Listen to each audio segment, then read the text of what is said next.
Ladies and gentlemen, welcome back to the MASSP podcast. My name is Ryan Casey, and I'm very excited to kick off the first of a two-part podcast series with some of our friends from the Michigan College Access Network.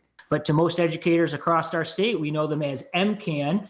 And with MCAN, part of the Advise Michigan program, we have Jenny McArdle. Jenny, how are you doing today? Hi, Ryan. Thanks for having me. Jenny is joined by two other people, part of the Michigan College Advising Corps. We have Micheal Turner from the University of Michigan. Micheal, thanks for being here. Good afternoon. Thanks for having me. And we also have from Michigan State University College Advising Corps, Laura Wise. Laura, how are you? I am great. Thanks so much for having us. So we have three special guests with us, and I really appreciate you all taking the time to join MASSP on this podcast. So I'm going to jump right in. Although you are all from three different programs, technically, I understand that you all have the same mission and goal. So can you just, each of you talk about the Michigan's college advising programs? Yes, so Michigan has a statewide goal that the Michigan College Access Network is squarely behind, as well as our partners around the state, and that is familiarly known as 60 by 30. The goal is to have 60% of Michiganders with a post-secondary degree or credential by the year 2030. And in pursuit of that goal, Michigan is really fortunate to have three college advising programs. That's what our programs are here today. All of our programs utilize AmeriCorps members to serve as college advisors in Michigan high schools. And these advisors serve alongside counselors, principals, and other school professionals with the goal of increasing the number of high school students who enter and complete post-secondary education. So I wanted to add a bit, Micheal speaking. So our program also has close relationships with higher ed institutions. What's unique is with two of the programs, Michigan State University and U of M, we're housed within our institutions. And then you've got Advise Michigan, who partners with 18 public and private colleges around the state. Again, what's very unique about this is we're housed or partnering closely with the institutions that we're striving to get students to matriculate to, which creates very unique partnerships. We recruit recent alums from these partner campuses to serve as college advisors so that high school students have access to a college advisor who's close to them in age and has gone through the process of accessing and succeeding at a Michigan college. And the reach really is impressive across the three programs. When you put it all together, there's actually 105 college advisors, and we're serving 127 high schools all across the state. And to give you a picture of who it is that we are supporting is primarily schools that are in communities that have low college going rates, or what we call a college going culture, low adult educational attainment rates. And we really make sure that our programs are equity based, that are focused on breaking down college going barriers, in particular for low income students, students of color, first generation college going students. And we have fantastic partner high schools. So for any of the, the staff and the, really want to thank you so much for your support if you are in the network, and want to give you some more information today about how, if you are not with us, that you might be. That's awesome. I'm actually located on the east side of the state, over in the Thumb. That's where I was a principal at two different kind of rural schools.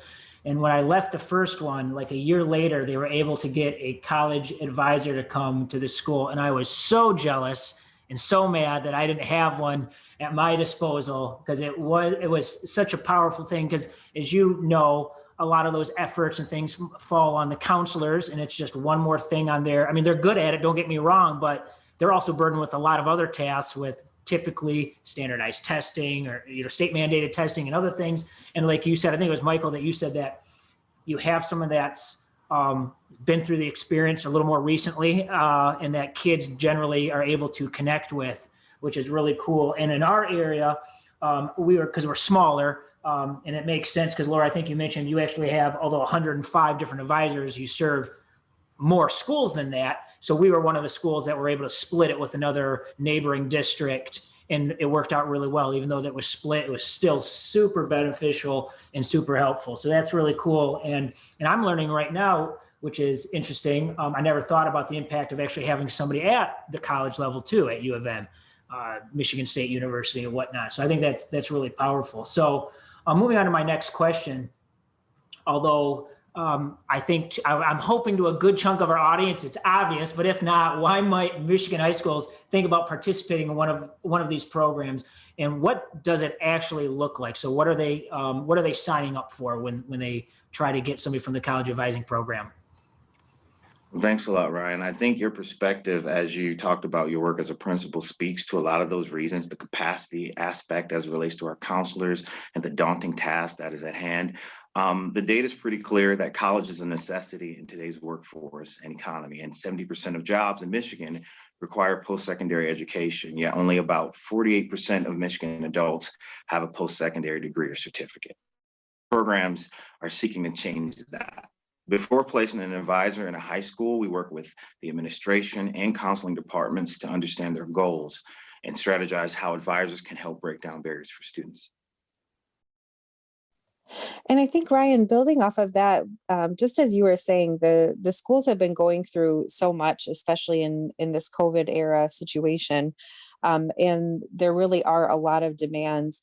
It's interesting, though, the site supervisors that work with our college advisors, in many cases, they are the principals and can be the coaches and wear a lot of different hats. And so I think that's something we always are clear about when we are partnering with our schools, is that this is really something that is meant to enhance. It's not meant to replace, but is really meant to offer partnership. And I think one of the other great things, too, is just having one more set of eyes that is leveraging those resources from MCAN, from the National College Advising or the National College Attainment Network. So being able to really pull in those resources when other staff, with everything they have going on, they might not have the bandwidth. So really just having another major support and cheerleader of the students in the school, and a great partner with the staff across the board. And just to add on to what Laura was saying, when all of our programs talk about college, we're talking a broad definition of college, that it could be a 4-year degree. For some students, it's a 2-year degree, or it's a certificate program. We believe that college is post-secondary. We believe that college is for everyone, and really that college is critical to a just and equitable society, a strong economy, a thriving democracy, and healthy communities. So we're proud that we have advisors who, as Laura said, can be a value add to schools to keep that focus squarely on post-secondary education and help students and families navigate that college-going process that can be really challenging. That's very good to know. Thank you for sharing. I was just thinking about, again, going back to your numbers and what it looks like and what they do. Is the programs looking to grow? Are you always looking for more college advisors, or do you guys feel like you have a really good number in place that's able to serve based on what you have signed up? Obviously, I'm assuming if more schools want to access this, then you would need more recruiting for these roles, correct? That's a great question. We're always looking for the best fits. Our programs are limited by having a certain number of slots for which we've received funding and that our programs have the capacity to maintain. But we almost want to work ourselves out of a job, right? We know that if an advisor does a really great job and builds capacity in the school, and we can create a really positive college-going culture in a school, that eventually we may look and say, this school is good on their own, and we may look to move our advisor elsewhere. So every year there is some shifts within the high schools where we place advisors. Like you said, Ryan, sometimes administration changes and new administration has different ideas about how they are promoting post-secondary for their students. So we value long-term relationships with the high schools. At minimum, we want to have a 3-year relationship with the high schools because change doesn't come overnight. At the same time, our programs are a Band-Aid, really, and a short-term solution. And so we want to look at some of those more structural and fundamental changes and then look to see where advisors can best be utilized, even if there are changes. Awesome. That makes total sense. So if I'm a principal listening to this right now, maybe a counselor, And I'm thinking, man, we don't have this. I think our school would be a good fit based on, even think about some of the data that Michael shared based on our, our college bound, rate and things like that. How would we sign up? How would we approach trying to get a college advisor for our school? Well, as we mentioned, the three of us have really been working hard to make sure that there's cohesion and good communication among the programs. And so I think that starting directly with MCAN, or Michigan College Access Network, MCAN for short, would be a great place to start, especially as Jenny works closely with us. And the website is mycollegeaccess.org, which is mycollegeaccess.org. So that would be a great starting point, so that we can evaluate if the high school is a good match in terms of what our mission is. And as I said, really making sure there's a good fit among the programs.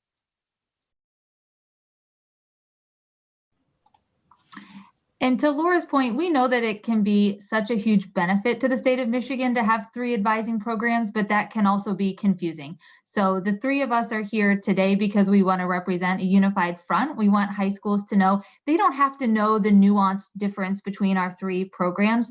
Reach out to MCAN, let us know you're interested in having a college advisor. Like Laura said, we can work on that right fit. The timeline is important to think about as well. So we'll connect you in the right place. And as was mentioned before, this is a lot of times in the counseling department, but a lot of times it's also with the principal. We have great relationships with the principals. We're always happy to hear from principals, even those in your listening audience who already have an advisor. Reach out, let us know how it's going. Let us know if there are suggestions you have or ideas that you have as leaders in your building. We're really happy to talk to any of you about the college advising programs.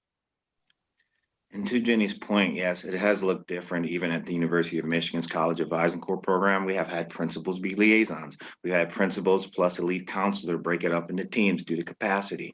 We're really open to meet our schools where they're at. We're also in the process right now, Ryan, of recruiting advisors to serve in next year's cohort. So if you know of any recent college graduates who would make a great near-peer advisor in Michigan high schools, please feel free to send them our way. That's to all of you listeners. And as Jenny and Laura said, we are unifying our efforts as we work throughout this state. So it's a really exciting space to be in because, working towards this common goal, especially right now with this pandemic and a lot of things that are going on, I think it's a necessity. Absolutely. I know in my children's home district, the district in which I live, I'm, friends with the principal and some of the principals at the neighboring districts. And I know I don't know if it was on purpose or just luck or based on who applied. They were actually able to get a college advisor to come back that is from the area or either attended the school. And that was so beneficial. I know they've been gone a long enough time. I know some people might go, oh, that's a little, maybe they're not removed far enough yet, but they've gone through the college experience. And now they're coming back. And I know from their point of view, they actually appreciated that. That was very helpful when it comes to connecting with the students and getting that buy-in right away versus sometimes, as you all know, when it's a principal giving them the advice or the counselor giving them advice or a teacher, or mom and dad, grandpa, grandma, they got to tune that out a little bit. But when it's a peer, it's very powerful. So before I just close this out and maybe go through any contact information, is there anything else that you would just want people to know about the program? Or anything else regarding plans for next year, or maybe you want to share just maybe the challenge of what happened this year. I can't imagine, like everything else, it's been a little difficult trying to do some of these things. You probably had to get a little creative with how you were connecting with students, especially when school was virtual. Just wanted to offer that opportunity if you have anything else you'd like to share. Thanks, Ryan. There are certainly a lot of challenges, but that's why we're so fortunate to have, over 100 college advisors who are dedicated to this full-time, working really hard, connecting with students right now technologically. That's another benefit of having near-peer advisors, that they're utilizing all the technology channels to try to connect with students. And our executive director, Ryan Fewens-Bliss, is going to be on here pretty soon talking about the enrollment crisis that's looming right now for Michigan. And there are just so many challenges with the class of 21 and 22 matriculating to college and feeling successful there because of all of the COVID related, realities that we're facing.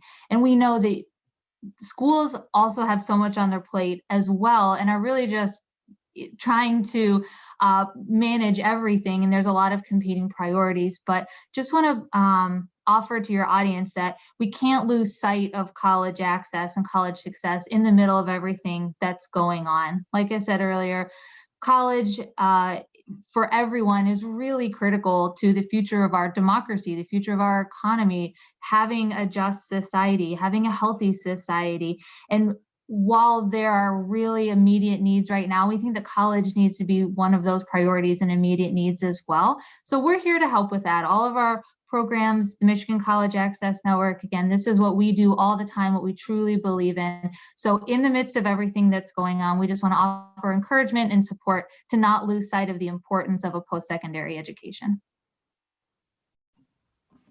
Awesome. Thank you for sharing.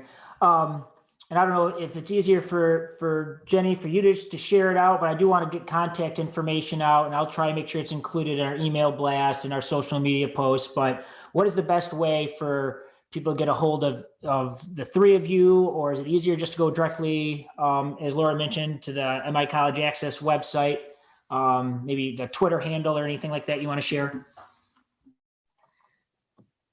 The MCAN website would be a great place to start. That's micollegeaccess.org. There is information on there that I can get contact information is Jenny at micollegeaccess.org. And Michael and Laura and I work hand in hand. So starting with me will really get you to any of us.